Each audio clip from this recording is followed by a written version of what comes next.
तो अभी तक हमने बात की सूर्य और चंद्रमा की युति के अष्टम भाव तक। अब नवम भाव की बारी आती है। अगर आपके लगन चार्ट में नवम भाव में सूर्य और चंद्रमा की युति बन रही है तो इसके आपके ऊपर क्या प्रभाव रहेंगे, साथ ही सूर्य और चंद्रमा की युति के बारे में हम एक सामान्य चर्चा करेंगे विस्तार से कि इसके अच्छे और बुरे परिणाम क्या क्या हो सकते हैं सभी के लिए। तो आप वीडियो में अंत तक बने रहें। साथ में अगर चैनल को अभी तक सब्सक्राइब नहीं किया है, सब्सक्राइब अवश्य कर लें। सबसे पहले बात कर लेते हैं सूर्य और चंद्रमा की युति अगर आपकी कुंडली में बनती है तो इसका आपके ऊपर इन जनरल क्या प्रभाव होगा। एक सामान्य शब्दों में अगर देखा जाए तो अगर हम बात करें सूर्य और चंद्रमा की युति की, अगर आपका जन्म अमावस्या के आसपास हुआ है या अमावस्या के दिन ही हुआ है तो सूर्य और चंद्रमा की युति आपकी कुंडली में बन सकती है। अब कुंडली में युति किसी भी भाव में बन सकती है, वो डिपेंड करता है आपका जन्म मान लीजिए अगर बहुत जल्दी सुबह हुआ है तो हो सकता है ये युति आपके लगन में ही बने, या फिर जैसे जैसे आपका जो समय बीतता जाएगा, दिन का समय अगर बीतेगा तो आपके ये युति एक भाव पीछे खिसकती जाएगी, जैसे 12वें भाव में, फिर 11वें में, फिर 10वें में, इस तरह से ये युति बनेगी। तो अगर मान लीजिए आपका किसी का जन्म है वो सुबह के समय में हुआ है तो युति उतना ही ऊपर बनेगी, यानी प्रथम भाव में या दूसरे भाव के आसपास बनेगी या फिर 12वें भाव में बन सकती है। तो अलग अलग प्रकार से इसका जो प्रभाव है विभिन्न भाव में वो अलग अलग होगा, उसकी हम बात करेंगे। लेकिन सबसे पहले बात कर लेते हैं इन जनरल इसका जो प्रभाव पड़ेगा आपके ऊपर क्या पड़ेगा। तो देखिए यहाँ पर अगर बात करें तो ये देखा जाता है कि अमावस्या या उसके आसपास आपका जन्म हुआ होता है अगर कुंडली में सूर्य और चंद्रमा की युति होती है, तो इसको हम डार्क मून भी बोल सकते हैं। यहाँ पर अगर सूर्य बहुत ज़्यादा पावरफुल हो गया तो वो चंद्रमा को पूरी तरह से ढकेगा, यानी चंद्रमा वाली चीज़ों का आपके जीवन में लॉस हो सकता है या उनको पाने के लिए आपको बहुत ज़्यादा स्ट्रगल करना पड़ सकता है, या जीवन में उन चीज़ों की आपको बहुत ज़्यादा कमी महसूस हो सकती है। तो सबसे पहले अगर देखा जाए तो ऐसी स्थिति में देखिए चंद्रमा है वो आपकी माता जी को रिप्रेजेंट करते हैं और सूर्य आपके पिता को रिप्रेजेंट करते हैं। तो इस युति का जो प्रभाव पड़ेगा आपके माता पिता के आपसी संबंधों पर भी पड़ेगा, साथ में आपके ऊपर भी पूरा पड़ेगा। तो ऐसे में जो जातक जिनके सूर्य और चंद्रमा की युति होती है, ये जातक यहाँ पर अगर सूर्य बहुत ज़्यादा प्रभावी हुआ तो चंद्रमा वाली चीज़ों का लॉस हो जाएगा, या चंद्रमा वाली जो चीज़ें हैं जो चंद्रमा से रिलेटेड हमारे जीवन में जो कुछ भी है, आपके जीवन में जो कुछ भी है, वो सूर्य के द्वारा, सूर्य की ऊर्जा, सूर्य के प्रकाश के द्वारा जला दी जाएंगी। तो ऐसे जातक जिनके सूर्य और चंद्रमा की युति बनती है उनमें हो सकता है कि इमोशंस का अभाव हो, उनमें बहुत ज़्यादा इमोशंस नहीं होते। अब ये जो युति है इसका पॉजिटिव और नेगेटिव दोनों ही प्रकार का प्रभाव पड़ेगा। तो ऐसा ज़रूरी नहीं है अगर सूर्य और चंद्रमा की युति आपके कुंडली में बन रही है तो आप में इमोशंस नहीं होंगे। ये तभी होगा जब यहाँ पर चंद्रमा है वो कंबस्ट हो जाता है, चंद्रमा सूर्य से पीड़ित हो जाएगा, तभी इसका कुछ नेगेटिव प्रभाव ज़्यादा रहेगा, वरना इसका पॉजिटिव प्रभाव भी बहुत ज़्यादा रहता है। तो हम दोनों ही प्रकार के प्रभावों की बात यहाँ पर कर रहे हैं। अब मान लीजिए यहाँ पर सूर्य और चंद्रमा की युति जो बन रही है, अगर सूर्य का प्रभाव बहुत ज़्यादा हुआ तो आपकी जो माताजी हैं वो सरकारी सेवा में हो सकती हैं, वो राजनीति में हो सकती हैं, या वो कोई छोटा मोटा कोई ऐसा काम भी कर सकती है जो जिनके माध्यम से वो बहुत ज़्यादा फेमस हो, या उनको समाज में या जहाँ भी वो रहती हों वहाँ पर बहुत ज़्यादा प्रतिष्ठा मिले, उनको बहुत सारे लोग फॉलो करते हों, उनके फॉलोवर्स, उनके प्रशंसक बहुत ज़्यादा संख्या में हो सकते हैं। इसके अलावा सूर्य और चंद्रमा की अगर युति बनती है तो ये भी हो सकता है कि आपके परिवार में, आपके घर में आपकी माताजी का जो प्रभाव होगा वो काफ़ी अच्छा होगा, परिवार में उनकी बहुत ज़्यादा चलेगी और उनका जो स्वभाव है वो भी काफ़ी दृढ़ होगा, क्योंकि यहाँ पर सूर्य है तो सूर्य की वजह से उनमें ईगो आ जाता है। कुछ ऐसी स्थिति आपकी भी होगी, आप में भी ईगो की प्रॉब्लम्स हो सकती हैं।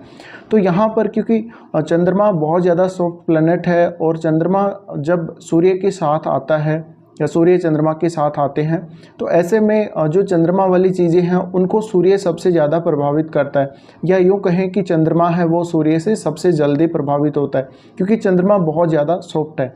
अब जिनके चार्ट में ये युति बनेगी उनकी माताजी काफ़ी अथॉरिटी वाली होंगी, काफ़ी प्रभाव जमाने वाली हो सकती हैं, वो दृढ़ निश्चय वाली होंगी और उनको किसी प्रकार की कोई दिक्कत जीवन में नहीं होगी, उनका जीवन काफ़ी अच्छा होगा।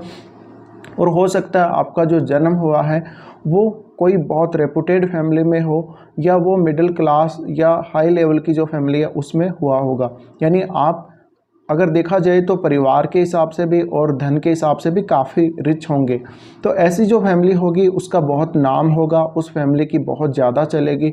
इसके साथ ही ऐसे जातक जिनके ये युति होती है, अगर यहाँ पर चंद्रमा अगर कंबस्ट हो गया सूर्य के द्वारा, तो ये देखा जाता है कि आपके जीवन में जो चंद्रमा वाली चीज़ें हैं उनका लॉस होगा, और ये लॉस ऐसा होगा कि आपको उनको पाने के लिए बहुत ज़्यादा स्ट्रगल करना पड़ेगा, या फिर उन चीज़ों को आपको बिल्कुल ही जो कमी है वो ही महसूस होती रहेगी पूरे जीवन भर में। तो यहाँ पर देखिए हम ये कह सकते हैं सूर्य और चंद्रमा की युति जब भी बनती है तो जैसे हम कुछ लोगों को बोलते कि वो पत्थर दिल वाला इंसान है, यानी उसके अंदर इमोशंस नहीं है, उसके अंदर दया नहीं है, करुणा नहीं है, प्रेम नहीं है। तो ये सारी जो भावनाएं हैं वो हमें चंद्रमा से ही मिलती हैं।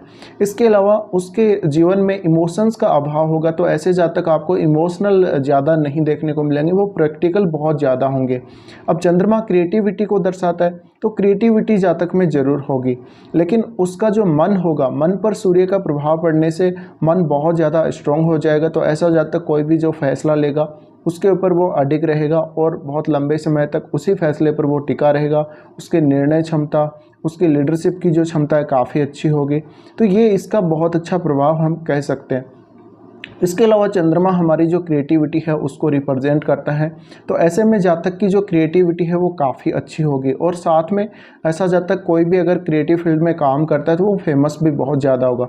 ऐसा जातक राजनीति में या फिर ये किसी भी प्रकार से स्पोर्ट्स में या कोई भी ऐसा फील्ड जहाँ पर ये बहुत ज़्यादा फेमस हो सकते हैं, तो इनका जो माइंड होगा वो सही दिशा में काम करेगा। इनको जो भी निर्णय लेना होगा वो ये बहुत जल्दी लेंगे। हालांकि ये घमंडी हो सकते हैं इनके मन पर, क्योंकि सूर्य का प्रभाव बहुत ज़्यादा होगा। तो सूर्य का प्रभाव होने से कहीं ना कहीं सूर्य वाली जो चीज़ें हैं वो इनमें बहुत ज़्यादा होंगी। तो ऐसे में इनका जो व्यक्तित्व होगा वो भी काफ़ी प्रभावशाली हो सकता है। वो डिपेंड करता है सूर्य और चंद्र की युति कौन से भाव में बन रही है। अब इसका एक दूसरा पहलू अगर हम देखें तो सूर्य और चंद्रमा की युति जब भी किसी की कुंडली में बन रही होती है तो इसका मतलब ये है अगर सूर्य बहुत ज़्यादा प्रभावशाली हो गया, और वैसे सूर्य होता भी बहुत ज़्यादा प्रभावशाली है लेकिन आपको डिग्री वाइज और सब चीज़ें देखनी पड़ेंगी। तो ऐसे में उसकी जो माता होती है जातक की, वो उसके लिए एक फादर के रूप में ही होती है। अब ऐसे केस में उन जातकों के, मान लीजिए किसी के पिता का अभाव है जीवन में, किसी के पिता नहीं है, तो उनके लिए माता ही पिता के समान होती है। तो ऐसे जातक जिनके मान लीजिए ऐसी समस्या रहती है जीवन में कि उनको पिता का सुख नहीं मिलता, तो उनके जीवन में जो माता है वही सब रोल अदा करती है। पिता का रोल भी वही अदा करती है, माता का रोल भी वही अदा करती है। तो ऐसा भी देखा गया है। साथ में ये जो सूर्य और चंद्रमा की युति बनती है इसमें जातक काफ़ी दृढ़ निश्चय वाला होता है। ऐसा जातक जीवन में बहुत ज़्यादा प्रोग्रेस कर सकता है। हालांकि ऐसे जातक को शुरू में हो सकता है स्ट्रगल करना पड़े अपने जीवन में या कुछ बुरे दिन देखने पड़े, लेकिन जैसे जैसे उसका जीवन आगे बढ़ेगा वो काफ़ी कठिन फैसले लेगा अपने बारे में, अपने जीवन के बारे में। इसके अलावा ऐसे जातकों की जो सोच होती है अपने जीवन के प्रति काफ़ी पॉजिटिव होती है, काफ़ी तेज़ी से आगे बढ़ते हैं। अब मान लीजिए यहाँ पर अगर चंद्रमा कंबस्ट नहीं है सूर्य के द्वारा, तो ऐसा जातक जिसके ऊपर बहुत ज़्यादा जो प्रभाव पड़ेगा सूर्य और चंद्रमा की युति का काफ़ी अच्छा ही पड़ेगा, उसमें कुछ कमियां ज़रूर होंगी। तो ऐसे जातकों की जो मैरिड लाइफ है वो थोड़ी प्रभावित हो सकती है इस युति की वजह से। सूर्य और चंद्रमा की जो युति है ये अगर मेष या फिर वृश्चिक लगन वाले जातकों के केंद्र में बनती हो या फिर त्रिकोण भाव में बनती हो तो एक अच्छे राजयोग का निर्माण कर सकती है, और ऐसे में जातक अपने जीवन में सरकारी क्षेत्र में बहुत ज़्यादा नाम कमा सकता है। वो जीवन में किसी भी क्षेत्र में जाए भले ही वो काफ़ी फेमस हो सकता है, एक उच्च सरकारी पद प्राप्त कर सकता है, सरकार से, उसको पिता से, अपनी माता से काफ़ी मदद मिल सकती है जीवन में। इसके अलावा हम यहाँ पर दो स्थितियों के बारे में बात करेंगे। अगर मान लीजिए सूर्य बहुत ज़्यादा प्रभावशाली है और मान लीजिए चंद्रमा बहुत ज़्यादा प्रभावशाली डिग्री वाइज, तो इसका क्या प्रभाव होगा। तो यहाँ पर हम किसी को भी कंबस्ट नहीं मान रहे, यानी हम चंद्रमा को कंबस्ट नहीं मान रहे सूर्य के द्वारा। तो ऐसे में इसका जो प्रभाव होगा वो क्या रह सकता है। देखिए अगर सूर्य बहुत ज़्यादा प्रभावशाली हो गया तो चंद्रमा वाली चीज़ों का लॉस हो जाता है, जैसे कि मैंने आपको पहले भी बोला। तो ऐसे में सूर्य का प्रभाव बहुत ज़्यादा रहने से जातक दृढ़ निश्चय वाला होगा और उसमें सारी चीज़ें जो सूर्य वाली हैं वो बहुत ज़्यादा होंगी। लेकिन अगर चंद्रमा का प्रभाव बहुत ज़्यादा हो जाता है, सूर्य डिग्री वाइज बलशाली नहीं रह जाता या उसका बल बहुत कम हो जाता है, तो ऐसे में जातक में इमोशंस बहुत ज़्यादा होंगे, वो बहुत ज़्यादा क्रिएटिव होगा और वो सही फैसले लेगा, काफ़ी तेज़ी से आगे बढ़ेगा, क्योंकि उसका जो मन है वो काफ़ी तेज़ी से काम करेगा, क्योंकि मन पर सूर्य का प्रभाव उतना नहीं है।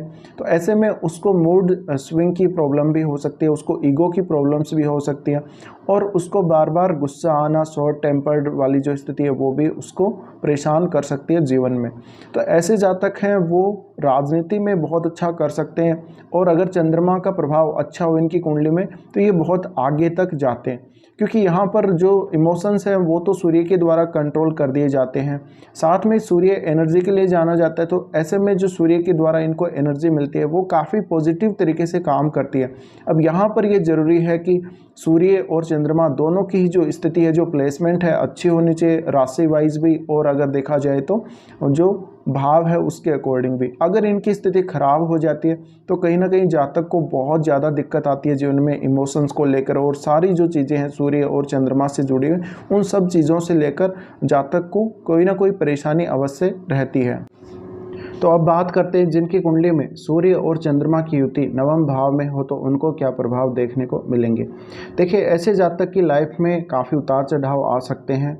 ऐसा जातक जो फॉरेन कल्चर है उसको बहुत जल्दी अपनाएगा, बहुत जल्दी ग्रहण करेगा, उसको फॉरेन कल्चर काफ़ी अच्छी लगेगी।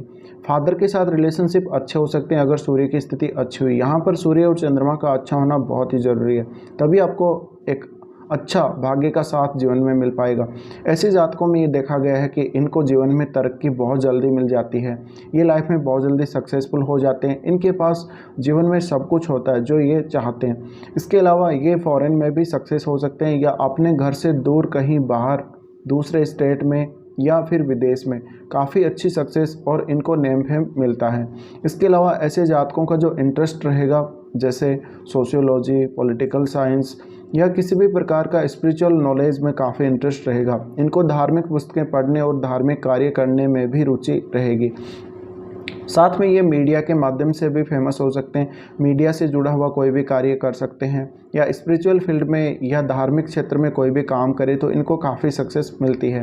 इसके अलावा ऐसे जातक अपने घर से दूर ही मोस्टली ज़्यादा सक्सेसफुल हो सकते हैं और इनके अपने घर के बुज़ुर्गों से या फादर से संबंध बहुत अच्छे रहते हैं अगर यहाँ पर सूर्य और चंद्रमा की स्थिति अच्छी हुई। साथ में इनको हमेशा लक फेवर करता रहता है, तो लक का साथ जब भी ऐसे व्यक्तियों को मिल जाता है तो जीवन में बहुत अच्छी प्रोग्रेस इनके देखने को मिलती है। इसके अलावा ये देखा गया सूर्य और चंद्रमा जब 9th हाउस में युति कर रहे हो तो ऐसे जातकों की जो हायर एजुकेशन है वो काफ़ी अच्छी होती है, उच्च स्तरीय इनकी एजुकेशन होती है, इनमें विवेकशीलता बहुत अच्छी होती है। साथ में ये लोग काफ़ी एक्टिव होते हैं, अपने करियर के प्रति इनका जो रुझान होता है काफ़ी पॉजिटिव होता है और ये कोई भी अपना डिसीजन लें तो उसमें बहुत तेज़ी से आगे बढ़ते हैं, बहुत अच्छी ग्रोथ इनको लाइफ में देखने को मिलती है।